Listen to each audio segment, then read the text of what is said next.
All right, we're at NDC Oslo. This is Sam Newman with me. We just finished the microservices workshop, which is really great. Thank you for that. You're welcome. I've got two questions here from you guys back in Rotterdam. Starting off with the first one from Harry. So how can microservices can serverless incorporate with microservices, really? Good question. Two things. Serverless encompasses a lot of stuff.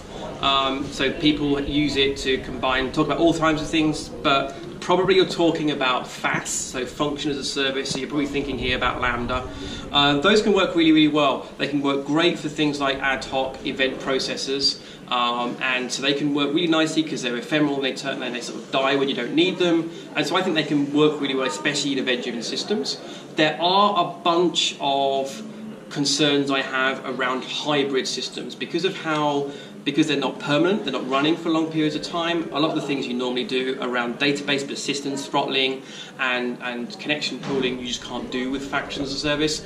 And so you can get some really nasty scaling situations that can cause problems in hybrid systems.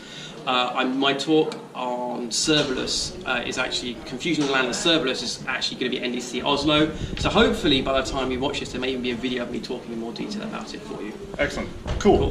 Then we've got another question from Dirk about data in microservices. So you've asked that data usually, if a microservice is high data, or at least a large part of it, and only share their models with the outside world. And in organizations that want to do data science and BI, we actually want to have all of the data to look at and ingest. So what is your view on that? Should we share all of the data out, or just our well-defined models in the bounded context? So there are definitely problem spaces where you need all your data together, and that's just how it is. So the key thing though is separating the idea of that's my database of how I store my data. Oh, and by the way, I'm going to let people directly access it. Instead, say no, how I choose to store my data is an internal implementation concern.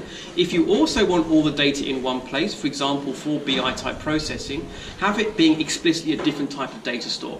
And so actually say, my job as a service is, as well as running my service, serving my API calls, I also need to push my data periodically into some kind of centralized data repository.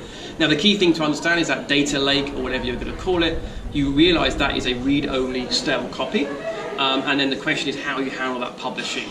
In my book, in the splitting services chapter, I think I do about 3 or 4 pages talking about patterns of how you make this sort of data reporting stuff work. It's quite self-contained in the book. It'll be a quick read. Excellent. Also, thanks, and probably we'll be seeing a lot more videos from NDC Oslo.